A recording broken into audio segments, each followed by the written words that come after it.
So congratulations. Thanks so much. On the move. I'm inspired also. You know, I read an article about the importance of you guys participating in this world. I always go, the investors or the guys that have money are people who are never from our culture. They're never from our world. And they only have the money and they only like the music.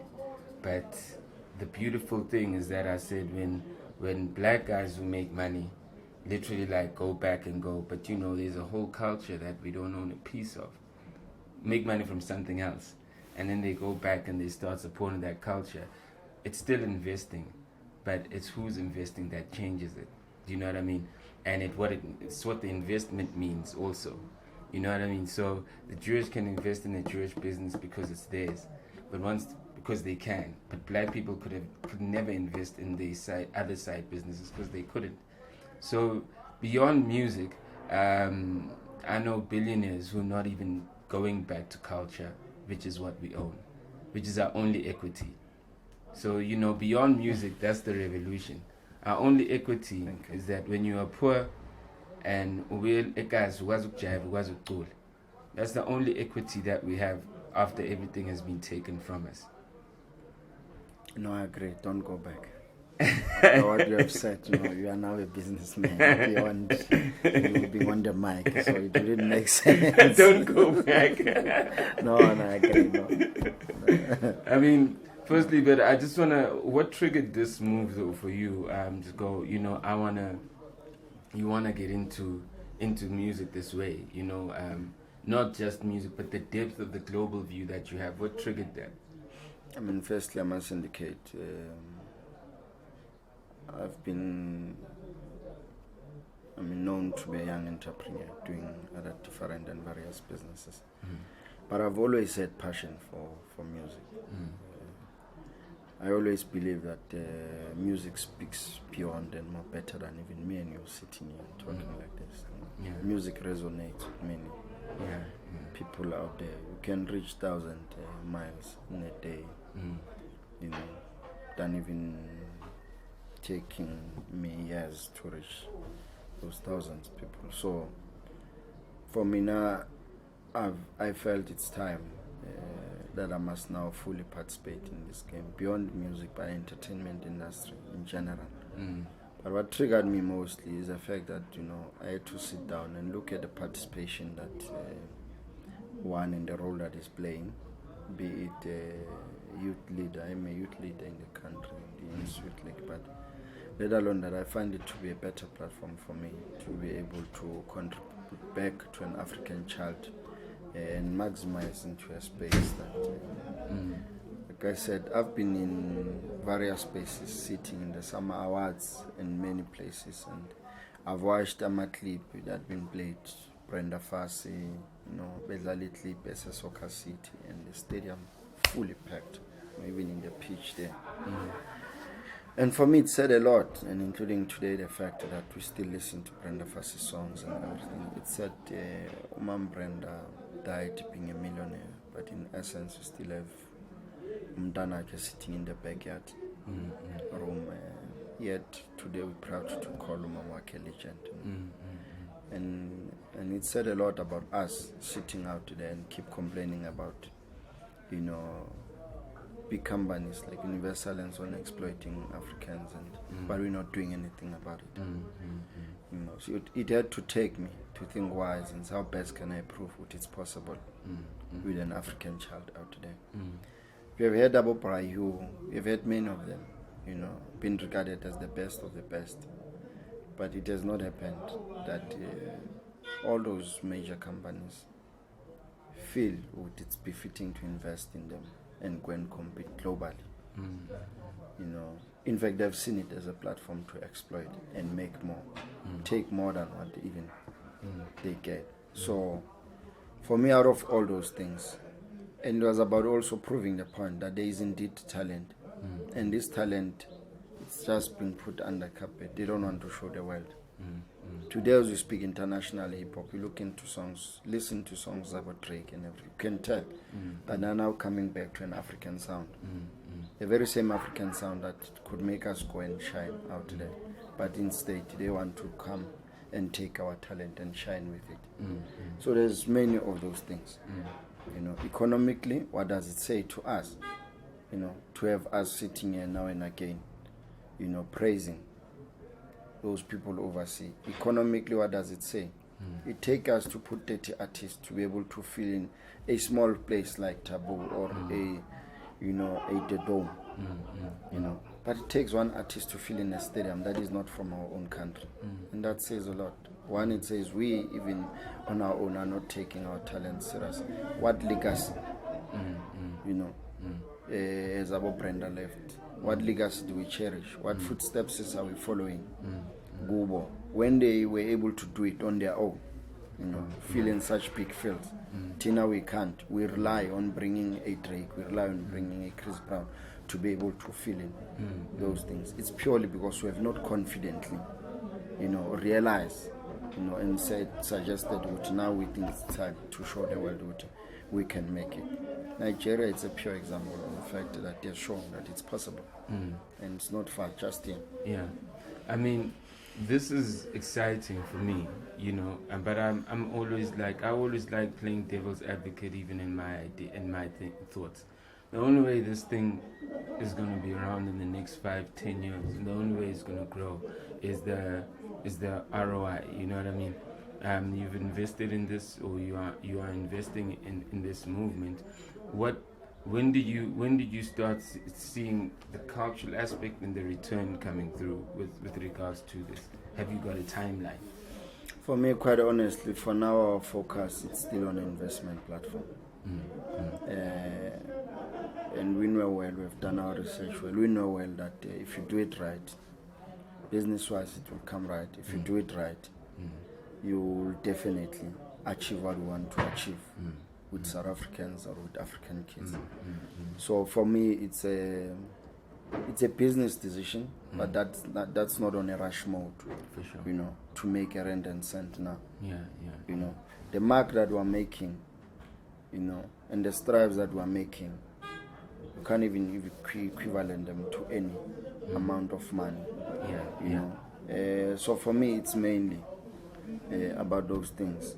But most importantly, is to also, you know, take note and take the platform created by SABC and see how best we can maximize on that.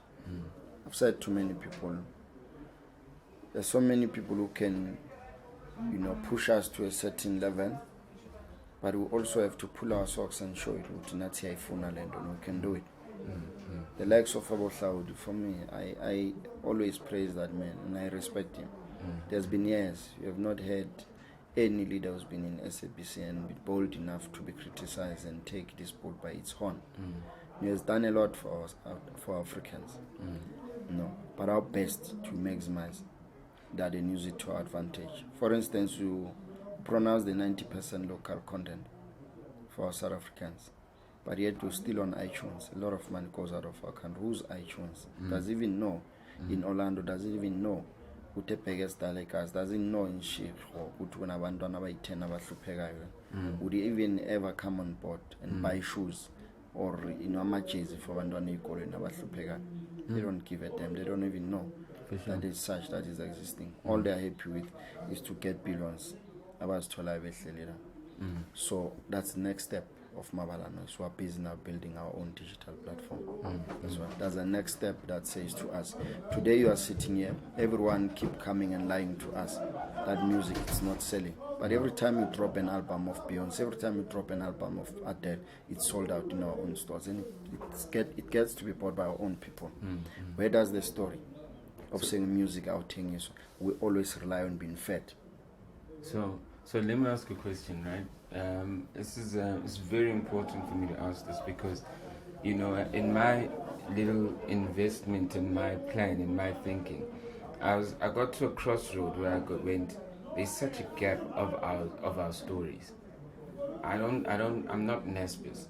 I'm not getting in I'm not quest. I don't want to get an investment, from, it's not going to happen. Yeah, I've tried, it doesn't happen, we're in a place where like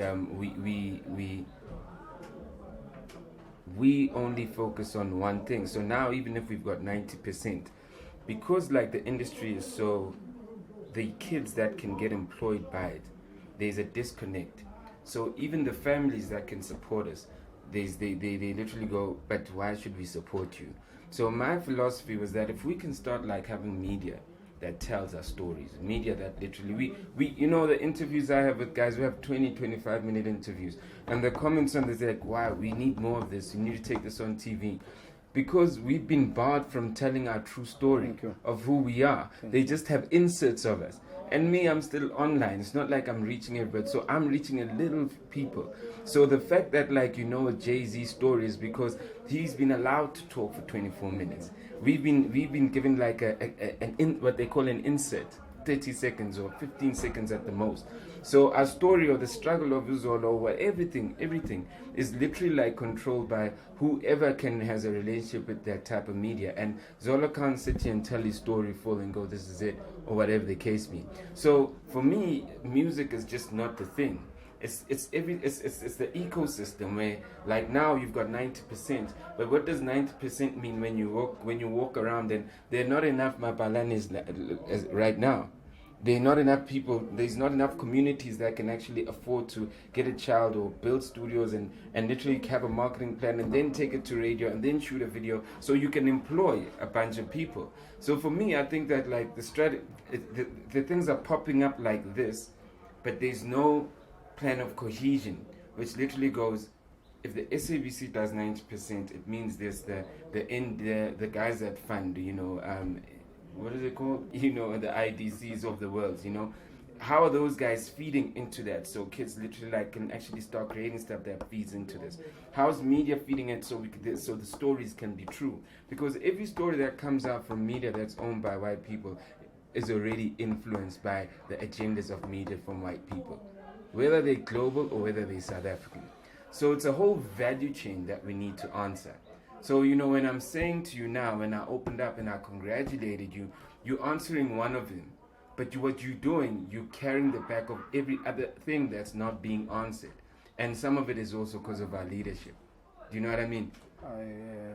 I concur with you. I'll tell you why. In one of my interviews in Metro FM with Tibotaj, I said the most important thing, in the way in which everyone has made us believe that we don't have better stories. You even see it with people who come overseas and come and make a movie of Nelson Mandela Long Walk to Freedom. Person comes there and can't even speak Xhosa, but he acts as Madiba. Who said we don't have that in our own country? Who said we don't have a person who can represent Mama Winnie Mandela in that movie?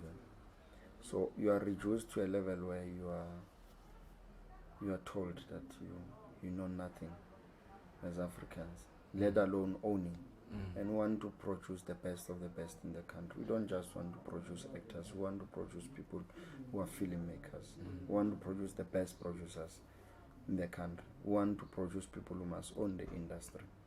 And with the rate in which we're going, I can tell you that it all forces us to come together, and push everyone in the corner to be able to do the right thing. And I don't think it's difficult. Like I said, it's part of what we are starting here.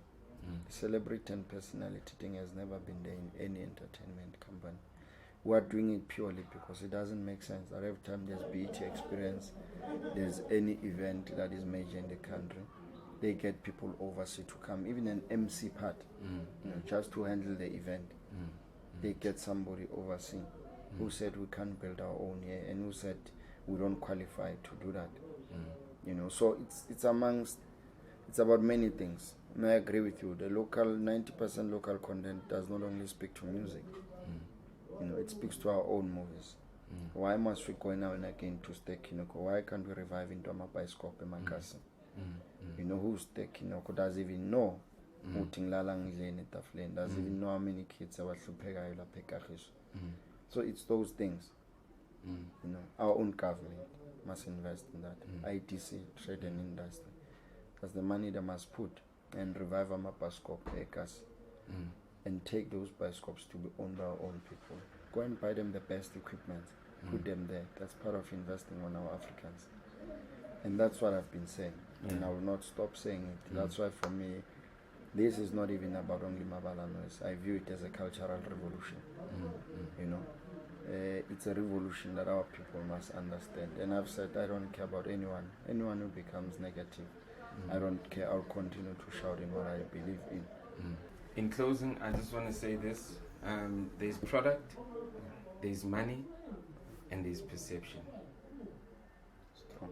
You've talked product, you've talked investment, and perception. The concept of a bioscope, who was literally creating the perception? The product of a Beyonce, who's creating the perception, and how is that? So what I'm saying to you with Mabala and what you're doing is that, yes, there's money, but like the job that we all need to get together and do is create perception. Because perception changes attitude. I will sell you old, rotten shoes if we come together, all of us, and change perception. And that's what we need. And that's why, beyond you saying, why is the MC, why? Beyonce, everybody, they're riding on something that America got right 150 years ago, which was perception. They just plug who they want. If Beyonce is the one, now it's over, it's Michael Jackson, everybody's is plug and play. So what we need to do, beyond just the product, beyond just the creative, is start building the model of perception. There's a funny thing where they go, white people, like, even if they know some things are wrong about the Bible, or whatever the case be, even in history, none of them ever stood up and called out each other and said, no, that's not what Joseph did. They said, no, we'll start our own religions. But we the type of guys who like calling each other out, and already which it shows that we cannot never create perception because we can't get along. So that's the key thing that changes the world. You can have all the money and all the time, but if you can't get along, and that's a godly thing, if you can't get along, because that changes perception, you'll have all this and you'll keep on working in micro and you'll never work macro. So our job is to come together and also change perception. And that's all. Thank you. Thank you so much.